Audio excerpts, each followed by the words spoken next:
ለሻቢያ ከመገረድ ለብልጽግና ብንበረከክ እመርጣለሁ በማለት የቀድሞዋ የፌዴሬሽን ምክር ቤት አፈ ጉባኤ ወይዘሮ ኬሪያ ኢብራሂም ተናግረዋል። ይህ ጉዳይ ብዙዎችን እያነጋገረ ይገኛል። ወይዘሮ ኬሪያ ጨምረው እንደተናገሩት ከሆነ ከህወሓት ጋር ሆኖ ለሻቢያ ከመገረድ በብልጽግና አንገት መድፋት ይሻላል በማለት ነው የገለጹት። ወይዘሮ ኬሪያ ይህንን የተናገሩት ከፋና ቴሌቪዥን ጋር በነበራቸው ቆይታ ላይ ነው። እነ ዶክተር ደብረጽዮን የትግራይን ህዝብ ለሻቢያ አሳልፈው ሰጥተዋል በማለትም ወቅሰዋል። ወይዘሮ ኬሪያ እንደገለጹት ከሆነ ህወሓት ለብልጽግና ተንበርካኪ መሆን የለብንም ይላል። ነገር ግን ለሻቢያ ከመገረድ እዚህ ለብልጽግና ብንበረከክ እንመርጣለን በማለት ሲናገሩ ተደምጠዋል።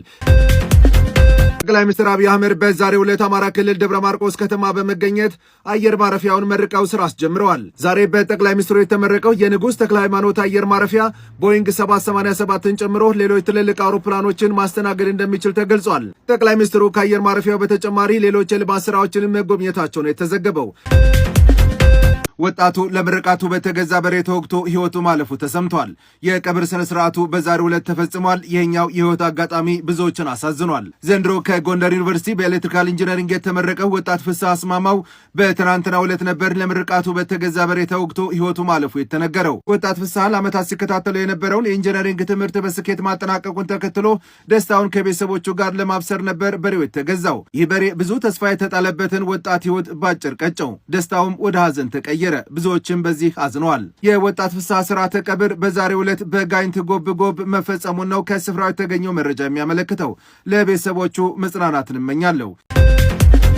የምዕራባውያን ሚዲያዎችን ተገዳድሮ ወደፊት መውጣት የቻለና ለዓለም ህዝብ ድምፅ መሆን እየቻለ ያለው አልጀዚራን የመሰረቱ ሚጢጥየዋን የባህረ ሰላጤ ሀገር ከፍተኛ ኢኮኖሚ ካላቸው ሀገራት ተርታ ያሰለፉ ታላቅ ሰው ዛሬ ከዚህ ዓለም በሞት ተለይተዋል። የኳታር የቀድሞ መሪ መሐመድ ቢን ሐላፍ አልታኒ ከዚህ ዓለም በሞት ተለይተዋል። እኚህ ሰው የኳታር ዜጎች ሙሉ ለሙሉ ሊባል በሚችል ደረጃ የሚወዷቸው፣ የሚያፈቅሯቸው፣ የሚያከብሯቸው ናቸው። ለሀገራቸው በሰሩት ዘመን ተሻጋሪ ስራ ሁሌም የሚታወሱና ጠንካራ መሪ ነበሩ።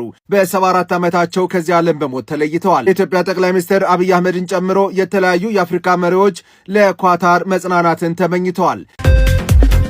የሆርሙዝ ሰርጥ በድጋሜ ተዘግቷል። ኢራን ይህንን ጉዳይ ወቁልኝ ብላለች። በአካባቢው ምንም አይነት መርከብ እንቅስቃሴ እንደሌለም ዘገባዎች ጠቁመዋል። አሜሪካና ኢራን በትናንትናው አመሻሽ ላይ የተኩስ ልውውጥ ማድረጋቸው ተዘግቧል።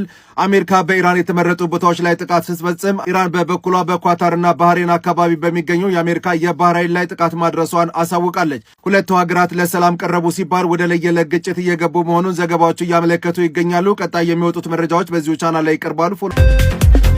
በመኝታ አገልግሎቶች ላይ 5% ታክስ ተጥሏል። የአዲስ አበባ ከተማ አስተዳደር በደንብ ቁጥር 204/2018 ዓ.ም መሰረት ነው በሆቴሎች ፔንሲዮኖችና እንግዳ ማረፊያዎች ላይ 5% የመኝታ አገልግሎት ታክስ የጣለው። ታክሱ ከመኝታ ውጭ ያሉትን ምግብና መጠጥን እንደማይጨምርም ተገልጿል። በቤት አከራዮች ላይ ጠንካራ ቅጣት ሊጣል መሆኑ ተሰምቷል። በአዲስ አበባ ከተማ የቤት ክራይ ውል ያላደሱና የተቀመጠውን የዋጋ ጣራ ያለከበሩ አከራዮች ላይ የገንዘብ ቅጣት እንደሚጣልባቸው ነው የተነገረው። የቤት ክራይ ውል ሳያድሱ እስከ 2 ወር የቆዩ አከራዮች የ1 ወር ሙሉ ኪራይ እንዲቀጡ ይደረጋል ተብሏል። ከ3 ወር በላይ ውል ሳያድሱ የቆዩ ደግሞ የ2 ወር የኪራይ ክፍያ ቅጣት ይጠብቃቸዋል ተብሏል። በተጨማሪም አዲስ ተከራይ አስገብተው ያላስመዘገቡ አከራዮች የ1 ወር ኪራይ እንደሚቀጡ ነው የተመለከተው። ድርጊቱ በጥቆማ ወይም በክትትል ከተደረሰበት ቅጣቱ እስከ 3 ወር የኪራይ ዋጋ ሊደርስ እንደሚችልም ተገልጿል። የአዲስ አበባ ቤቶች ልማትና አስተዳደር ሕጉ የአከራዮችን ውል የማደስ ግዴታ አስቀምጦባቸዋል ብሏል። በተለይም ወላጆች ይህንን ጉዳይ ለጥንቃቄ እንድትጠቀሙበት መልእክቱ ተላልፏል። ይዘቱና የአገልግሎት ዘመኑ የማይታወቅ መጠጥ በቁጥጥር ስር መዋሉን ፖሊስ አስታውቋል።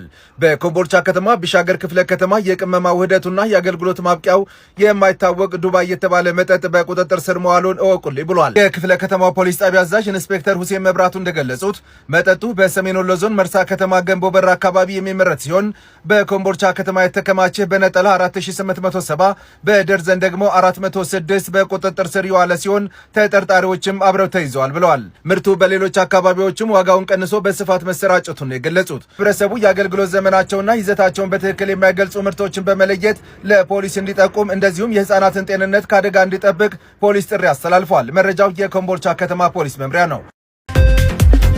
በነዳጅ ቅሸባ የተጠረጠሩ 12 ማደያዎች መታገዳቸው ተሰምቷል።